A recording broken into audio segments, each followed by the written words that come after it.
was an industrial chemist, so my form of teenage rebellion was to choose physics. I also had an interest in building things. I wanted to leave a physical legacy in my career. I wasn't keen on spending all my time behind a desk, and so engineering was a logical choice of career. I started my professional career in consulting engineering. So over a 5-year period, I really tried to learn my trade, if you like, as an engineer. Over that 5 years, I learnt that really my skills and my interests were more in project management rather than technical engineering. And it also allowed me to develop or confirm my interest in power generation as the industry I wanted to focus on. And one of my clients as a consulting engineer was AGL Energy, and at the time AGL was starting to invest in power generation as a physical hedge to its retail book. And so I had the opportunity to move across to the other side of the table and join my client at AGL, and spent the next 8 years developing, constructing and operating power stations. As part of my work at AGL, I developed a real interest in contract negotiation and general deal making. And over that time, I also studied or did a master's in commercial law, and that really enabled me to specialise and focus on deal making, if you like. One of the companies that I did a bit of work with or negotiated with while I was at AGL was General Electric. I joined GE when it was starting its wind business in Australia.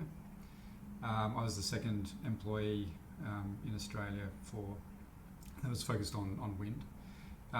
And over the next 14 years, I played a key role in starting GE's wind business in Australia, building out into ASEAN, restarting the business in Japan, and eventually took on the role leading the commercial team for Asia Pacific for the wind business.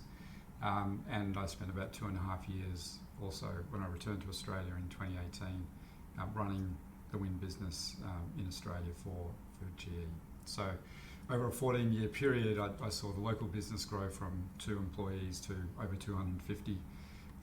We built out about 3 gigawatts of operating projects in Australia over that period of time. My time at GE, I'd spent a fair bit of time working with RES. We closed 2 large deals with RES, firstly Ararat Wind Farm and Murra Stage 2. And over that period of time, got to know the local team very well, including Matt Rebeck, our CEO, and had great respect for the company's values and capability.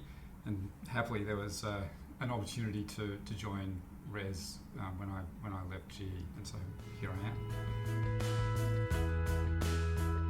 So I'll sort of break it up into a couple of parts. Firstly, external facing. So the commercial function looks at what's happening in the market to ensure that we're developing projects that the market is interested in buying.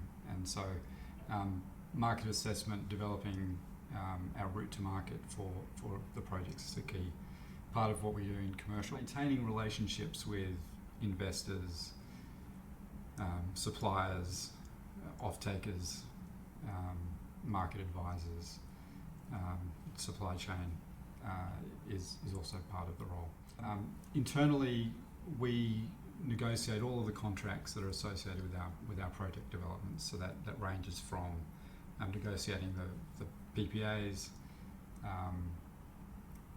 negotiating the construction and asset management and operations contracts, running the equity sale process when we sell our developments, or arranging the debt financing for the projects that we develop, and also assessing the financial viability of our portfolio of developments. Most of my days start around 6 a.m. when I walk the dogs with my wife, which is a really important way for me to start the day, a good way to clear the head and think about what's ahead and think about the things that need to be done. Some good downtime, and it always starts with a good cup of coffee before I leave the house. I tend to structure my weeks in a certain way. The front end of the week is generally spent on business operations, checking in across the portfolio of projects and other key sort of strategic initiatives that we have running. And then there will be a range of meetings at a transaction level in a bit more detail in a smaller team environment. Towards the end of the week, there'll be a fair bit of time spent in one-on-one discussions with the team, talking about career development, priorities at any given time, mentoring, those sorts of things.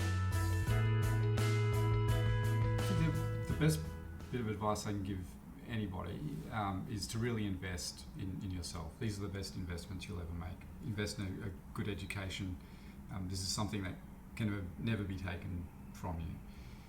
And invest in high quality experience in your job, on the job. Take on the roles that other people aren't interested in taking on, the hard roles, roles that will stretch you, make you feel uncomfortable. Compete less and collaborate more. Coming out of a program like the Co-op Program, people are clearly highly intelligent, motivated, generally competitive. These are all givens, but I think what really sets successful people apart is their ability to work in teams and to operate in that team environment. Always stay well-rounded.